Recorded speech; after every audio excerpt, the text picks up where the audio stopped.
Good evening everyone, welcome to Guidely. कैसे हैं आप सब? आई होप आप लोग बहुत ज़्यादा अच्छे होंगे। एग्जाम्स की प्रिपरेशंस आपकी अच्छी चल रही होगी। तो यहाँ पर हम लोग बीआरबीएल को कवर कर रहे हैं। मॉड्यूल ए चैप्टर 5 है प्राइवेट सेक्टर बैंक्स। तो चलिए यहाँ पर हम प्राइवेट सेक्टर बैंक्स के बारे में थोड़ा सा डिस्कस कर लेते हैं, फिर हम 2 क्वेश्चन करेंगे इससे रिलेटेड एंड सेशन को रैप अप कर दूंगी। तो चलिए सबसे पहले हम यहाँ पे प्राइवेट सेक्टर बैंक्स को समझ लेते हैं। तो प्राइवेट सेक्टर बैंक्स क्या होता है? ये वो बैंक होता है जहाँ पर मेजोरिटी जो स्टेक होती है ना आपकी प्राइवेट कंपनीज या प्राइवेट इंडिविजुअल्स के साथ होती है, not for with the government. तो जैसे हमने पब्लिक सेक्टर बैंक्स में क्या देखा था कि ज़्यादा से ज़्यादा जो आपका स्टेक होता है, ओनरशिप किसके साथ होता है? गवर्नमेंट के साथ होता है। लेकिन प्राइवेट सेक्टर बैंक्स में ऐसा आपको देखने को नहीं मिलता है। प्राइवेट सेक्टर बैंक्स में मेजोरिटी आपकी स्टेक किसके साथ होती है? प्राइवेट कंपनीज के साथ होती है। इस बैंक को सेटअप किया गया है अंडर द कंपनीज एक्ट 1956 और 2013। एंड ये कौन से तरीके के रूल्स को फॉलो करती है? तो जैसे public sector banks rules follow करती है, वैसे ही प्राइवेट सेक्टर बैंक्स भी बैंकिंग रेगुलेशन एक्ट 1949 के रूल्स को फॉलो करती है and reserve bank of India act 1934 के रूल्स को फॉलो करती है। ना लिस्ट की बात करते हैं कि कितने प्राइवेट सेक्टर बैंक्स इंडिया में है एज ऑफ 31 मार्च 2021। तो यहाँ पर आपको पूरा नेम दिया हुआ है, टोटल 21 नेम है गाइस, जो कि प्राइवेट सेक्टर बैंक से इंडिया में इनकी एस्टैब्लिशमेंट ईयर और हेडक्वार्टर भी प्रोवाइड किया गया है। जैसे आपको इसका इस सबका नाम याद रखना है, हेडक्वार्टर और एस्टैब्लिशमेंट ईयर भी याद करना है। एक्सिस बैंक 1993 में एस्टैब्लिश किया गया था, मुंबई इसका हेडक्वार्टर है। बंधन बैंक 2015 में एस्टैब्लिश किया गया है, कोलकाता हेडक्वार्टर है। सीएसबी बैंक 1920 में इसको एस्टैब्लिश किया गया है, केरला इसका हेडक्वार्टर है। City bank 1904 Tamil Nadu. DCB bank 1930 Mumbai. Dhanlaxmi bank 1927 Kerala. Federal bank 1931 Kochi. HDFC bank 1994 Mumbai. ICICI bank 1994 Mumbai. IDBI bank 1964 Mumbai. IDFC first bank 2015 Mumbai. IndusInd bank 1994 Pune. Jammu and Kashmir bank Srinagar 1938। Karnataka bank 1924 Kerala. Karur bank 1916 Tamil Nadu. Kotak Mahindra bank 2003 Mumbai. Nainital bank 1922 Nainital. RBL bank 1943 Mumbai. South Indian bank 1929 Kerala.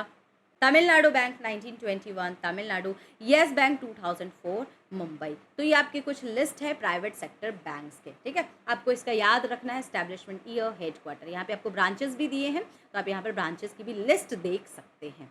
चलिए अब यहाँ पर देखेंगे कि क्यों प्राइवेट सेक्टर बैंक्स ज़्यादा fast grow कर रही है आफ्टर 1990s। तो आप देखोगे ना कि जितने भी ओल्ड प्राइवेट बैंक्स होते थे ना, उनका कुछ हिस्ट्री होता था, कुछ लिमिटेशंस होते थे। लेकिन जो नए प्राइवेट सेक्टर बैंक्स को स्टार्ट किया गया, बिल्कुल क्लीन स्लेट है, क्लीन चिट है, कोई उनका ओल्ड प्रॉब्लम नहीं है, ना ही कोई हेवी डेट है, ठीक है। और इन्होंने अडॉप्ट किया, जब भी प्राइवेट सेक्टर बैंक्स को लाया गया, स्टार्ट किया गया ना, तो आप देखोगे ये मॉडर्न टेक्नोलॉजी को अडॉप्ट किए थे, जिसमें आपका internet banking, ATMs, mobile app and digital payment था। अब ये काफ़ी ज़्यादा जो है आज के जनरेशन के लोगों को अट्रैक्ट कर रहा था, अफ्लुएंट कस्टमर्स को अट्रैक्ट कर रहा था, जिनको 24/7 बैंकिंग चाहिए थी, बिना ब्रांच में जाए हुए, ऑनलाइन, डिजिटली। तो आप देखोगे कि प्राइवेट सेक्टर बैंक्स जो है मॉडर्न टेक्नोलॉजी का इस्तेमाल करके हैजल फ्री यहाँ पर सर्विसेज अपने कस्टमर्स को प्रोवाइड करने में काफ़ी ज़्यादा सक्सेसफुल हो गई। तो ये हेल्प कर रहा था इनको फास्टर सर्विसेज प्रोवाइड करने में। अब आप देखोगे कि लेस पेपर वर्क हो रहा था, तो कॉस्ट इफेक्टिव भी हो रहा था, सारी चीज़ें डिजिटली आप स्टोर कर रहे थे, एरर फ्री बैंकिंग हो रही थी। तो जो काम पहले मैनुअली किया जाता था, अब उसको ऑटोमेट कर दिया गया।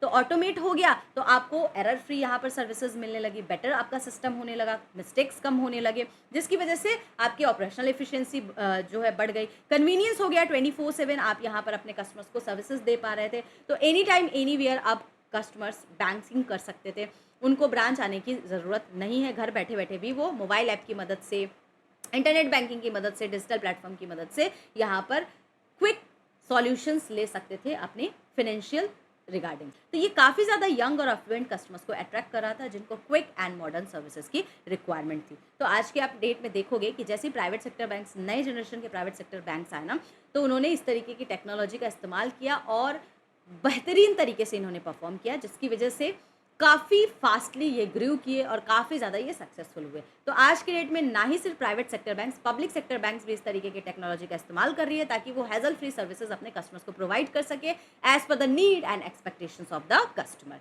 ठीक है। तो ये आपका प्राइवेट सेक्टर बैंक से रिलेटेड थोड़ा सा छोटा सा टॉपिक था गाइस, बट इंपॉर्टेंट टॉपिक था। नाउ इससे रिलेटेड 2 क्वेश्चन करते हैं, सेशन को रैप अप करूंगी।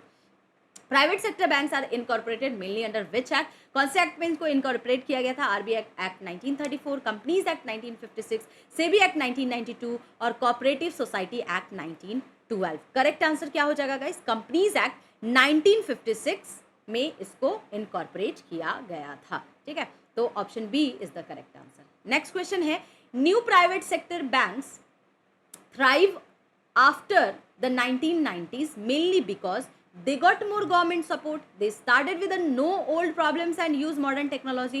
They did not need to follow RBI regulations. Yeah, they had more branches from the beginning. इसका करेक्ट आंसर क्या होगा? तो क्यों थ्राइव करने लगी, क्यों ग्रो फास्ट करने लगी यहाँ पे private sector banks new generation की? क्योंकि they started with a no old problems and use modern technology. Option B is the correct answer of this question. Guys, अगर आपको video exam point of view से relevant लग रहा है तो आप हमारे कैप फाउंडेशन बैच को भी बाई कर सकते हो। आपको लिंक इसका डिस्क्रिप्शन बॉक्स में मिल जाएगा। 250 लाइव क्लासेस मिलेंगे आपको, 24/7 एक्सेस है इसका आपको पीडीएफ मिल जाएगा। ठीक है, 50+ आपको कैप टेस्ट है, तो आप इसको एनी टाइम एनीवेयर एक्सेस कर सकते हो। तो 50% का डिस्काउंट भी है, लिंक आपको डिस्क्रिप्शन बॉक्स में मिल जाएगा, जाइए जाकर के अवेल कर सकते हैं। नए हैं टेलीग्राम चैनल से जुड़ जाइए, सारे नोटिफिकेशंस आपको यहाँ पे मिल जाते हैं।